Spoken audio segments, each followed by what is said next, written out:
자, 오늘은 하나님의 아들 예수님께서 인간의 몸을 입고 이 땅에 찾아오신 그 성탄을 기념하는 성탄 주일입니다.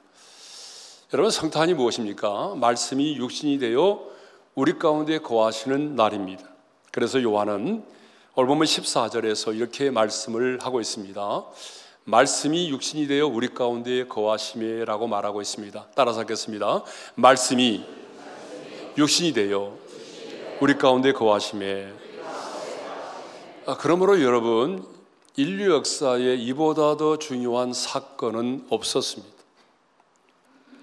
말씀이 육신이 되신 이 사건보다 인류 역사에 더 중심되는 사건은 없습니다. 그래서 인류의 역사는 예수님의 탄생을 기점으로 BC와 AD로 나누어졌습니다. 여러분, BC라고 하는 것은 우리가 잘 알잖아요. Before Christ, 그리스도 이전을 말하고, AD는 안노 도미니, 주님의 해라는 라틴어의 준말입니다. 누가 인류 역사를 BC와 AD로 나누었을까요? 사회학자들이 나눈 게 아닙니다.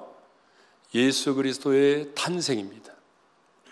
예수 그리스도의 탄생을 기점으로 해서 인류 역사는 BC와 AD로 나뉘어진 것입니다.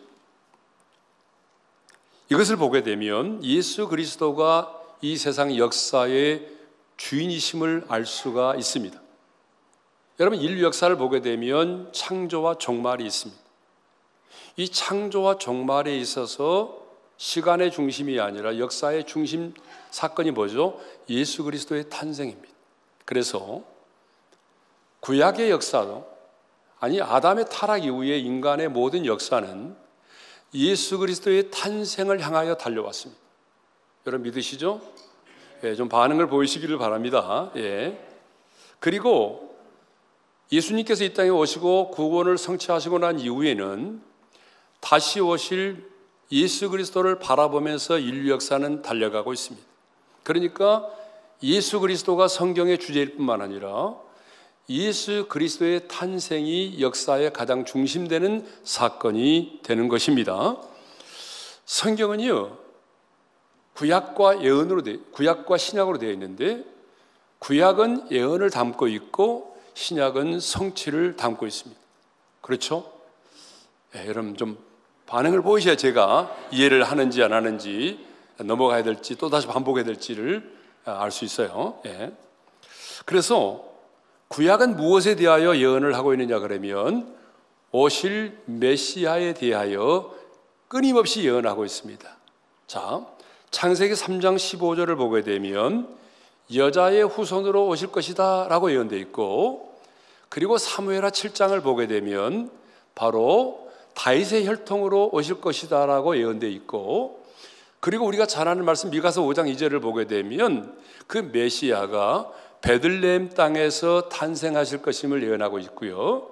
이사야 7장 14절을 보게 되면 우리 함께 읽겠습니다. 다 같이요.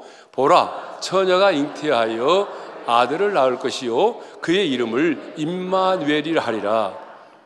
예, 오실 메시아가 처녀의 몸에서 태어나실 것을 예언하고 심지어는 그의 이름까지도 예언되어 있다는 사실입니다.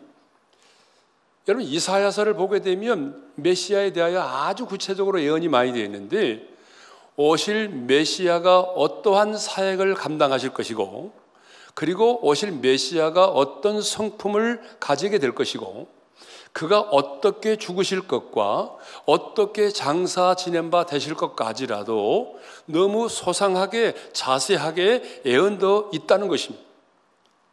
여러분, 구약에 보게 되면 오실 예수 그리스도에 대한 예언이 무려 350회 이상 나옵니다. 엄청나죠?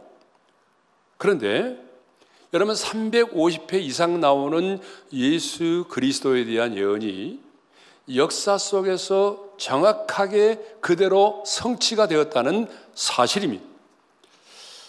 이것은 정말 놀라운 일이죠. 미국 캘리포니아 주에 있는 파사데나 대학의 수학과 천문학 수학과 천문학과의 학장으로 재임했던 피터 스토너라고 하는 박사님이 계시는데요. 이분이 뭘 준비했느냐, 연구했느냐면 메시아의 오심에 대한 예언이 정확하게 이루어질 수 있는 가능성에 대한 수학적 확률이라고 하는 연구 결과를 발표를 했습니다.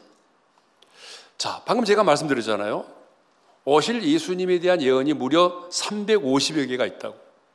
그런데 그 350개의 예언 중에서 8가지를 선택한 거죠. 자, 예를 들자면 그분이 처녀의 몸에서 잉태될 것, 베들레헴 땅에서 태어나실 것, 그리고 은 30에 팔리실 것, 그리고 십자가에 죽으실 것, 그리고 부자의 무덤에 장사될 것, 다리가 꺾이지 않으실 것, 이런 것들 한 8개를 딱 뽑아가지고 그 8개가 역사 속에서 정확하게 성취될 수 있는 확률이 어떤 거냐.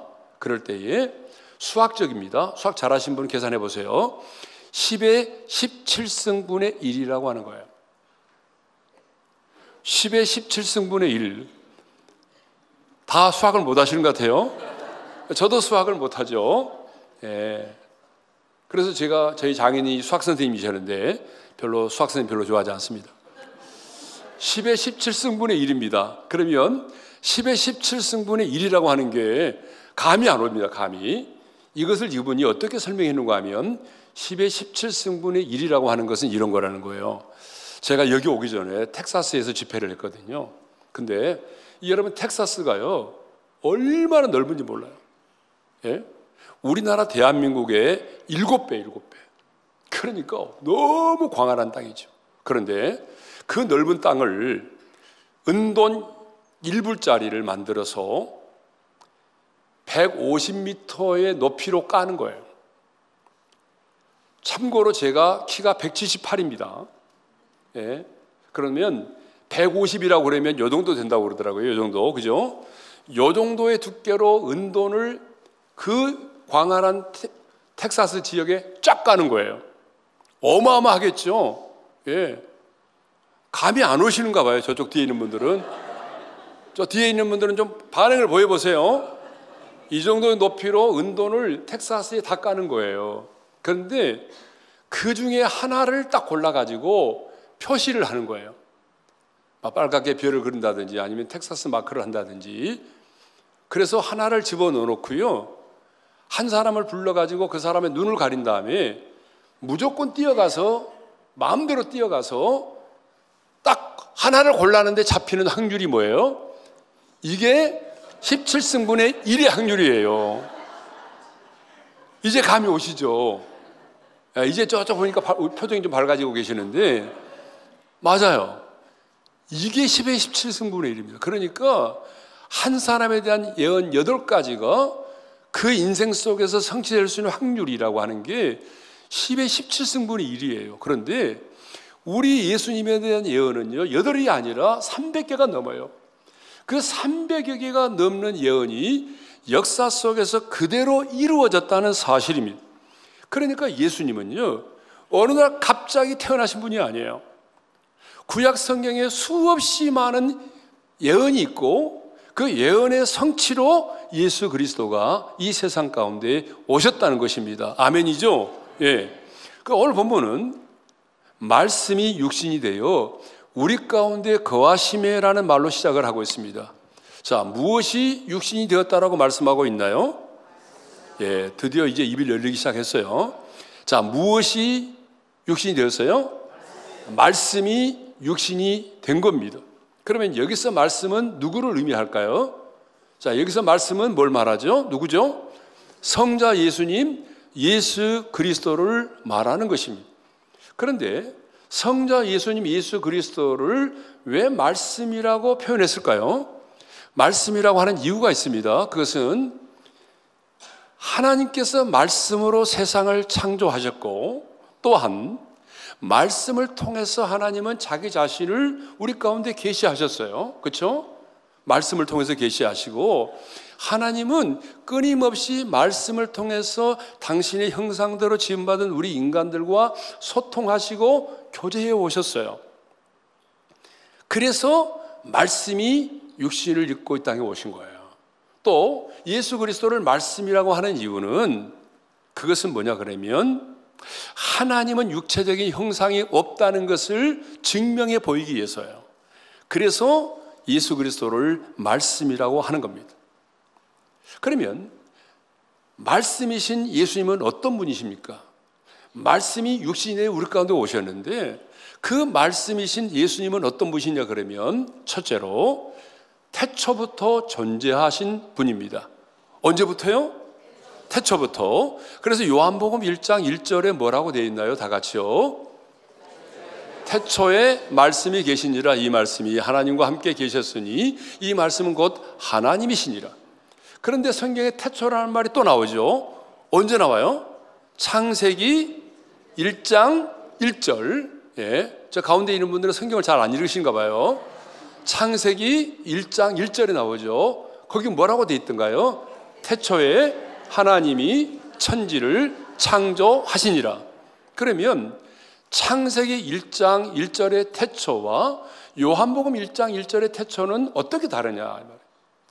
여러분, 창세기 1장 1절의 태초는요, 시간의 시작을 말하는 거예요. 그러니까 하나님이 세상을 창조하심으로 드디어 시간이 시작이 된 거예요. 그거를 태초라고 말해요.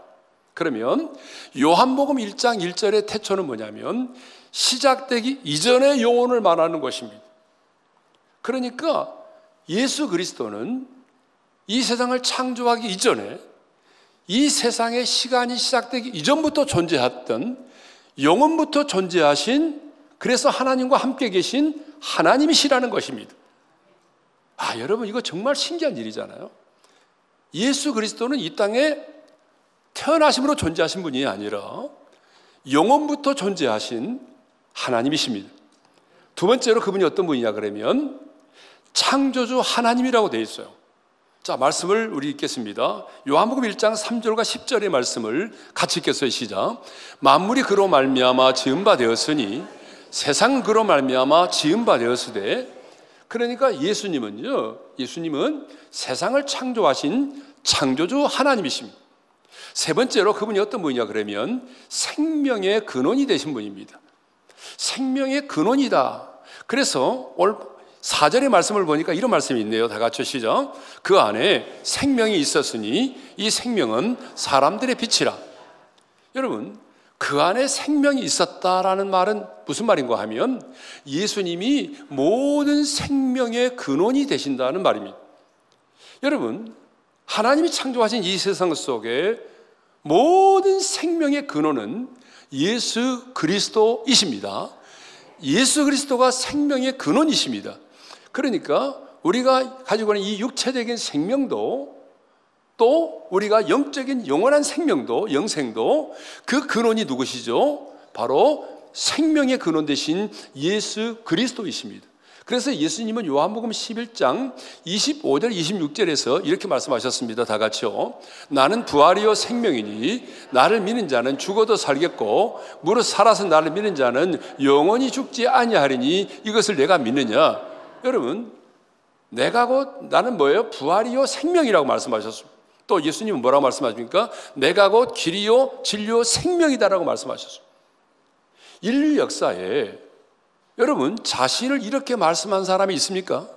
어떤 철학자가, 어떤 종교인이 자신을 가리켜서 내가 그 길이요 진리요 생명이다라고 말씀한 분이 있습니까? 아무도 없습니다. 제가요, 새세미 축제 때 오늘 이 본문을 가지고 내가 그 길이요 진리요 생명이다라는 말씀을 설교한 적이 있어요. 근데 우리 교회에 채집사라고 하는 분이 있습니다. 채씨는 좀 고집이 세지 않습니까? 그 부인은 권사님이신데 아무리 전도를 해도 움직이질 않는 거예요. 그래서 우리 권사님이 그랬어요. 여보, 이번 오늘 한 번만 나가면 돼. 오늘 한 번만. 다음에 안 나가도 돼. 그리고 이분이 이제 나이가 들어서 그런지 조금 이제 아내 말을 듣더라고요. 그래서 나왔어요. 근데 제가 이 설교했거든요. 여러분, 예수님만이 길이요 진리요 생명입니다. 인류 역사에 이렇게 말한 사람은 없습니다. 그럼 제가 이렇게 말했습니다. 그런데 정말 예수님이 길이요 진리요 생명이라면, 그분의 말씀대로 예수님만이 길이요 진리요 생명인데 우리는 그렇게 믿고 있는데 만일에 아니라고 한다면 여러분, 예수님은 우리 인류 역사에 있어서 수억의 사람들을 속인 최고의 사기꾼입니다. 제가 그랬어요. 여러분, 맞아요, 안 맞아요? 맞잖아요. 정말로 예수님 말씀대로 정말 유일한 길이요 진리요 생명이든지 그렇지 않으면 뭐예요? 사기꾼이잖아요. 좀 기분 나쁘십니까? 그렇잖아요, 여러분. 제 말이 틀렸습니까? 아니면 사기꾼 아닙니까? 그런데 참 사람들은요, 이상한 데서 은혜를 받습니다. 사기꾼이라는 말에 은혜를 받았어요. 그분이 도전을 받아가지고, 그래, 내가 그러면 오늘부터 나와가지고 정말로 이 말씀, 예수님이 길이요 진리요 생명인지 아닌지를 내가 한번 분석을 해봐야겠다. 그래서 지금까지 다니고 있습니다.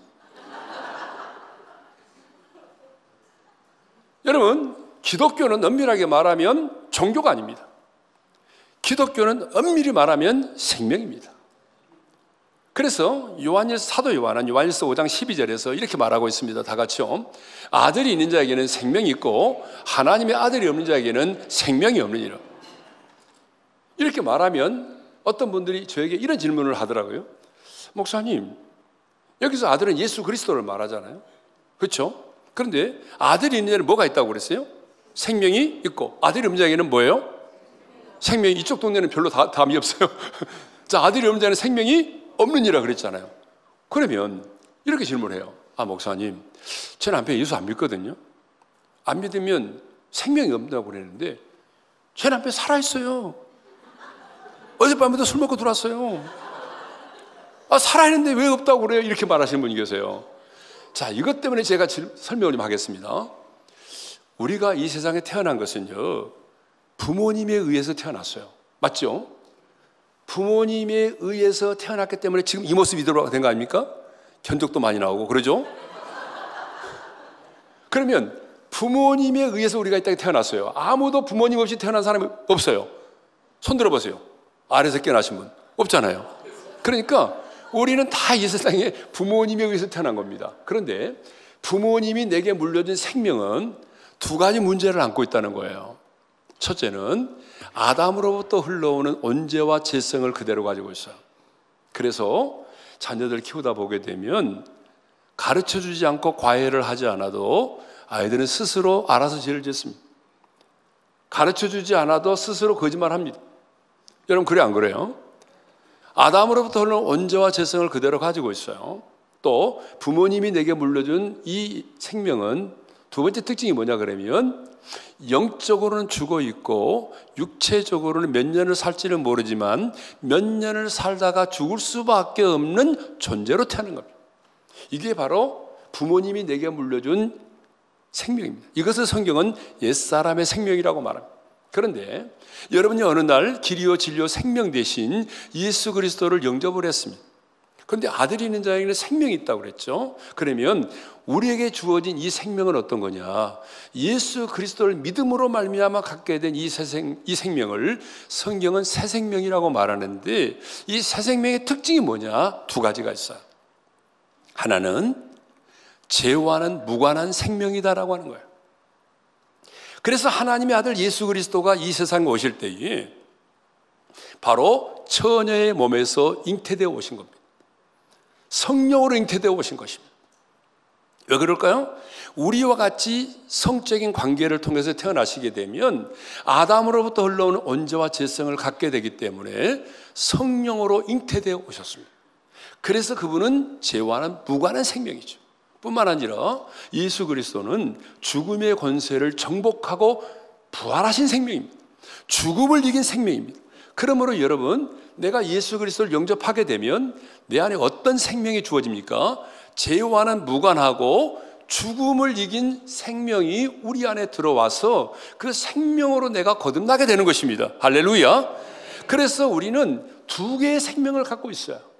여러분들이 예수님을 영접하게 되면 부모가 물려준 옛사람의 생명과 예수를 믿음으로 말미암아 갖게 된 새로운 생명을 갖게 된 것입니다. 그러니까 우리가 두 개의 생명을 갖고 있기 때문에 예수를 믿으면 본격적으로 갈등이 시작되는 것입니다. 그래서 바울도 말합니다. 오라 나는 공고한 사람이로다. 누가 나를 이 사망의 몸에서 건져내라. 원하는 바 선을 행치 아니하고 원치 아니하는 바 악을 행하는도다. 그러니까 여러분, 예수 믿으면 본격적으로 갈등이 시작되는 게 정상입니다. 왜요? 옛사람의 생명, 부모가 물려준 생명은 육체의 소욕을 따라 살고 싶어합니다. 우리 안에는 옛사람의 정욕대로 살고 싶어합니다. 그것을 먹고 살아갑니다. 그런데 우리 안에 있는 새 생명은 뭐예요? 새 생명은요, 우리 안에 있는 새 생명은 성령님의 소욕을 따라 살고 싶어합니다. 성령님의 인도하심을 따라 살고 싶어요. 그러니까 우리가 예수를 믿으면 우리 안에 본격적으로 막 갈등이 시작되는 거예요.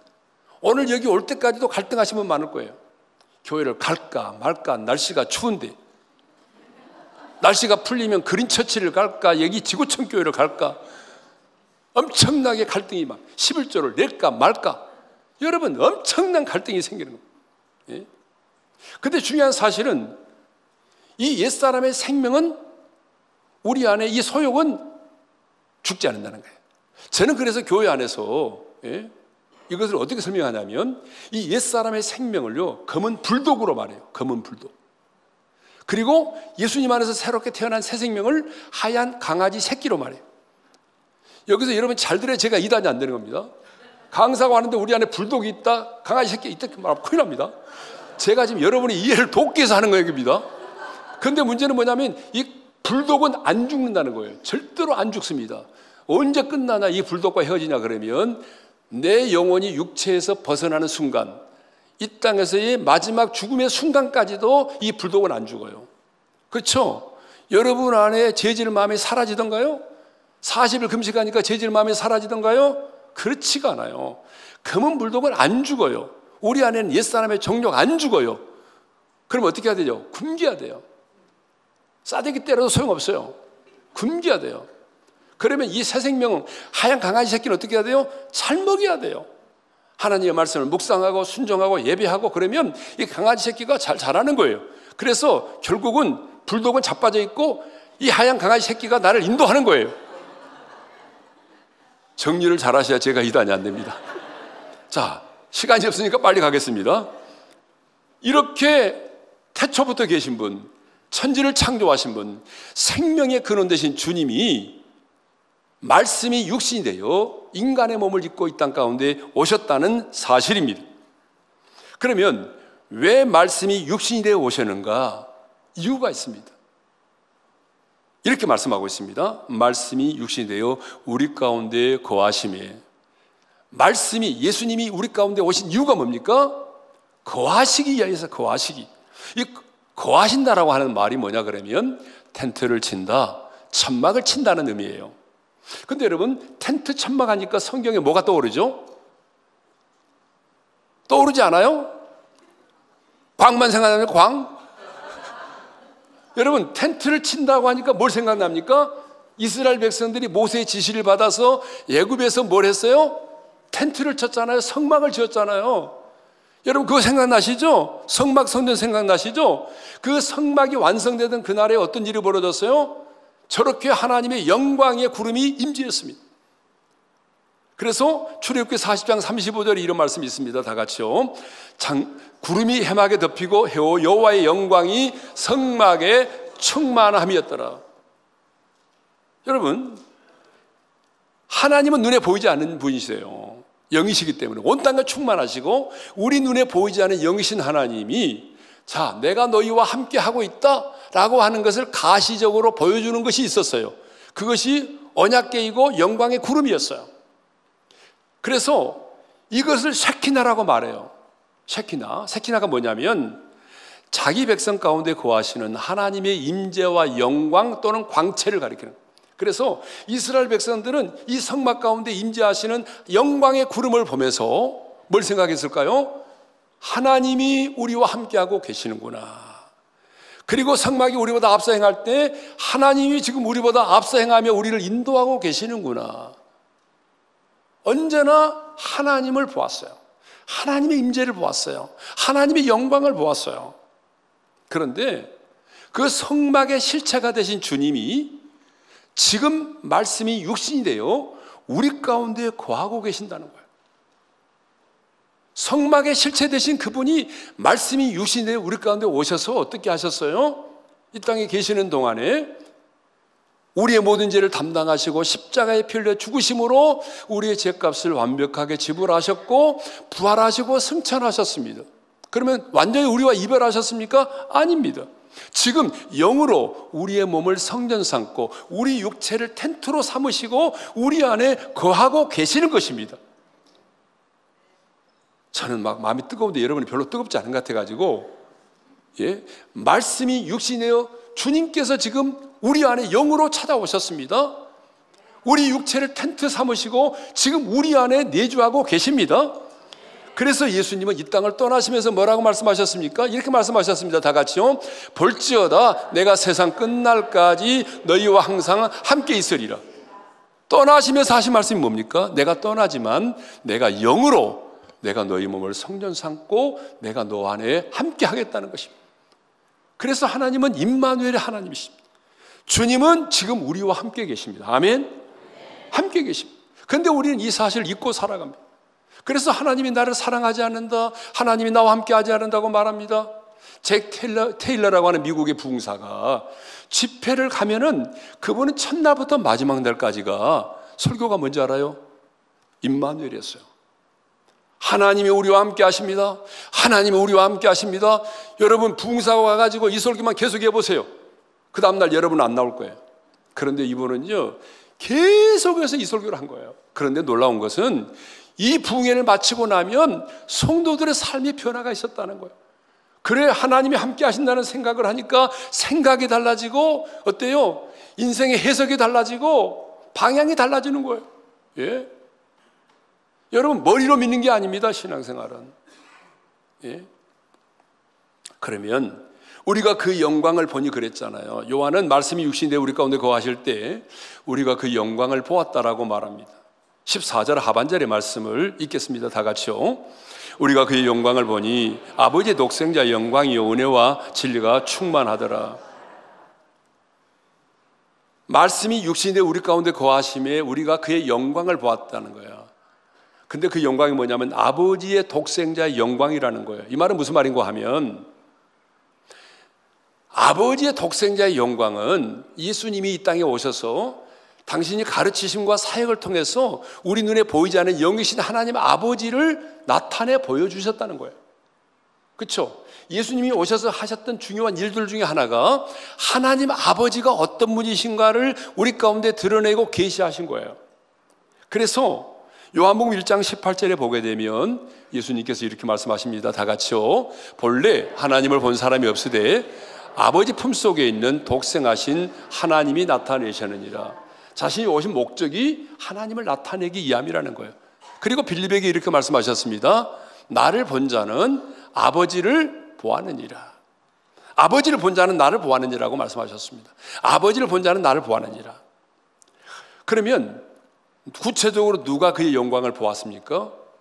아무나 그의 영광을 본 게 아니었습니다. 첫째로 오실 메시아를 사모하며 기다리던 자들이 그 영광을 보았어요. 대표적으로 누구죠? 시므온이라고 하는 예루살렘에 살고 있던 사람이에요. 자, 시므온이 어떤 사람인지 누가복음 2장 25절의 말씀을 읽겠습니다. 다 같이요. 이 사람은 의롭고 경건하여 이스라엘의 위로를 기다리는 자라 성령이 그 위에 계시더라. 이 사람은요 성령이 충만한 사람입니다. 그래서 구약의 선지자들이 예언했던 메시아를 그토록 사모하며 기다렸던 사람. 그리고 그렇게 그 오실 메시아를 사모하며 기다렸더니 어느 날 성령께서 이렇게 말씀하셨습니다. 그가 주의 그리스도를 보기 전에는 죽지 아니하리라고 하는 성령의 지시를 받았다. 성령께서 말씀하셨어요. 네가 죽기 전까지 그리스도를 보기 전에는 죽지 않으리라. 그러니까 네가 살아생전에 뭐예요? 오실 메시아를 보게 된다는 거죠. 그런데 정말 꿈만 같은 일이, 영화의 한 장면과 같은 일이 벌어집니다. 자, 성령의 감동하심을 받은 시므온이요 성령의 인도하심을 따라 성전에 들어갔어요. 근데 그날 마침 예수님의 부모가 율법의 관례대로 아기 예수를 하나님께 드리고자 그 아기 예수를 품에 안고 들어왔어요. 그때 성령님의 감동하심을 입은 시므온은 그 품에 있는 아기가 구약의 선지자들이 예언했던 메시아임을 알아보았어요. 그래서 그 아기를 향하여 이런 경배와 찬양을 드립니다. 다 같이요. 내 눈이, 다 같이 시작. 내 눈이 주의 구원을 보았사오니 이는 만민 앞에 예비하신 것이요 이방을 비추는 빛이요 주의 백성의 이스라엘의 영광이니이다. 다른 사람들은요, 한 어린 아이로만 봤어요. 그 예수의 부모가 아기를 안고 들어왔을 때 성전에 많은 사람들이 있었지 않았겠어요? 그분들은 이렇게 말했겠어요? 몇 개월 됐어요. 아이고 똑똑하게 생겼네. 부모 닮았네. 이런 말 했겠죠. 그런데 시몬은 그게 아니었어요. 구약의 선지자들이 예언했던 메시아가 지금 왔다는 그 메시아를 본 거예요. 주의 구원을 본 거예요. 예? 그래서 하나님을 찬양한 거예요. 예? 사랑하는 성도 여러분, 누가 말씀이 육신이 되어 우리 가운데 거하신 독생자의 영광을 보고 기뻐하며 즐거워하며 경배했습니까? 성령의 인도를 받으며 오실 메시아를 사모하며 기다리던 사람이었어요. 그래서 성경은요, 시므온에 대해서 이렇게 말하고 있어요. 성령이 그 위에 계시더라. 성령의 지시를 받았더니 성령의 감동으로 성전에 들어가매 성령이 충만했던 사람이었습니다. 성령님의 인도하심을 따라 살았던 사람입니다. 여러분, 이렇게 성령의 충만을 받고 성령의 인도하심을 따라 살아가면서 기도하면서 오실 메시아를 기다렸던 그가 독생자의 영광을 보았던 것이죠. 두 번째로 누가 여러분 그 영광을 보았습니까? 예수를 믿고 따랐던 사람들입니다. 예수님은요, 죽은 나사로를 살리실 때에 이런 말씀을 하셨습니다. 내가 믿으면 하나님의 영광을 보리라고 말했습니다. 여러분, 이 말은 무슨 말이죠? 하나님께서 행하시는 그 일을 통해서 우리는 하나님의 영광을 볼 수 있다는 것입니다. 하나님의 영광을 본다는 것은 막연한 개념이 아닙니다. 하나님의 영광을 본다는 것은 하나님께서 우리 가운데 행하신 그 일들을 통해서 하나님의 일하심을 통해서 하나님의 영광을 본다는 얘기입니다. 그래서 예수님을 따랐던 그 많은 사람들은 예수님의 가르침뿐만 아니라 예수님이 행하시는 그 많은 일들을 보면서 하나님의 영광을 보았던 것이죠. 여러분, 우리 아기 예수 메시아 말씀이 육신의 이 땅 가운데 오셨을 때에 많은 사람들은요, 그 영광을 보지 못했어요. 헤롯 왕과 종교의 지도자들은 메시아가 오신다는 사실을 알고 있었고 베들레헴 땅에서 탄생하실 것까지도 알고 있었지만 그들은 그 영광을 보지 못했습니다. 많은 사람들이 이 땅에 있었지만 정말 역사적으로 이 땅에 찾아오신 예수 그리스도를 보지 못했어요. 그 영광을 보지 못했어요. 이유가 뭘까요? 그들은 예수를 영접하지 않았기 때문이죠. 영접하지 않으면 그 영광을 볼 수가 없는 거죠. 자, 이제 마지막 시간이 됐습니다. 마지막 결론의 시간인데, 그렇다면 오늘 이 시대에 누가 그 영광을 볼 수 있느냐라고 하는 것입니다. 다시 한번 이 말씀이 중요한데 읽어볼까요? 다 같이 시작. 말씀이 육신이 되어 우리 가운데 거하심에 우리가 그의 영광을 보니. 자, 누가 그의 영광을 봅니까? 거하심에라는 말과 그의 영광을 보았다는 말이 연결되어 있습니다. 여러분, 그래 안 그래요? 연결되어 있죠? 거하심에라는 말과 영광을 보았다는 말이 연결되어 있습니다. 그러므로 여러분, 누가 그의 영광을 볼 수 있느냐? 가장 먼저 그 말씀이 우리 가운데 거하는 자가 그 영광을 볼 수 있습니다. 그 말씀이 우리 가운데 거한다는 것은 무엇을 의미하죠? 바로 예수 그리스도가 내 안에 거하는 것을 말합니다. 그러면 예수님은 누구 안에 거합니까? 예수님을 영접하고 거듭난 자의 마음속에 거하십니다. 아멘이죠? 그래서 예수님은 말씀이 육신이 되어 우리 가운데 거하심이라고 하는 말씀 바로 직전에 요한복음 1장 12절과 13절에서 예수님을 영접함과 거듭남에 관하여 말씀을 하셨습니다. 다 같이 읽겠습니다. 다 같이 시작. 영접하는 자 곧 그 이름을 믿는 자들에게는 하나님의 자녀가 되는 권세를 주셨으니 이는 혈통으로나 육정으로나 사람의 뜻으로 나지 아니하고 오직 하나님께로서 난 자들이니라. 누가 그의 영광을 나타내 보여줄 수 있습니까? 그러려면 가장 먼저 말씀이 우리 안에 거해야 된다는 거죠. 말씀이 우리 안에 거하게 하는 것은 뭐죠? 예수를 믿고 영접하여 거듭나는 것입니다. 그러니까 그분이 우리 가운데 거하실 뿐만 아니라 더 중요한 것은 그분이 우리 인생 속에서 행하시는 일들을 통해서 우리가 하나님을 보여줄 수 있어야 된다라고 하는 거죠. 자, 지금 이 세상의 사람들은요, 한결같이 우리에게 말합니다. 뭐라고 말하죠? 자, 하나님 보여줘봐.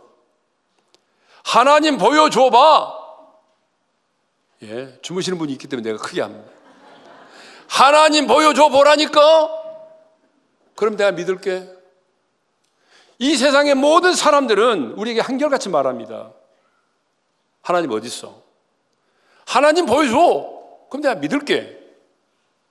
그런데 여러분, 하나님이 영이신 분입니다.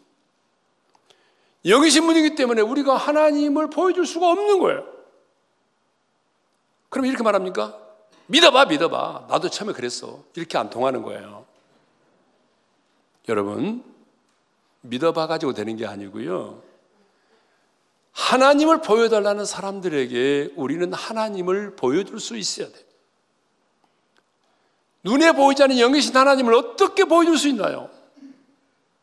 그것은 내 안에 거하신 주님께서 내 인생 가운데 행하시는 그 많은 일들을 통해서 하나님을 보여줄 수 있어야 돼요. 내가 하나님의 말씀을 붙들고 씨름하고 그 말씀 앞에 순종하고 그리고 기도에 무릎을 꿇고 기도했을 때에 하나님이 내 인생 가운데 행하신 그 일들을 간증함으로 봐라, 하나님은 보이지 않지만 그 하나님이 내 인생 가운데 이런 일을 행하셨다. 하나님이 이런 일을 행하셨어. 하나님은 이런 분이야. 여러분, 하나님께서 성육신을 통하여 자신을 나타내 보이신 것처럼 우리도 이제 이 세상 가운데 성육신을 해야 합니다. 다시 말하면 신앙생활의 무대는 교회가 아니라 세상이라는 거예요. 하나님은 우리를 세상 가운데 부르셨습니다. 그리고 다시 우리를 세상 가운데 보내셨습니다. 부활하신 주님이 제자들에게 뭐라고 말씀하셨습니까? 아버지께서 나를 보내신 것 같이 나도 너희를 보내노라. 그리스도의 대사로 하나님이 여러분의 가정으로, 일터로, 삶의 현장으로 하나님이 여러분을 보내셨어요. 그러니까 우리는 보냄을 받은 사람들입니다. 그리스도의 대사로 이 땅 가운데 보냄을 받았습니다. 그러면 우리는 이 세상 속에서 어떻게 해야 됩니까? 보이지 않는 하나님을 우리의 삶으로 증명해내야 됩니다. 내가 믿는 하나님이 어떤 분이신가를 드러내야 됩니다.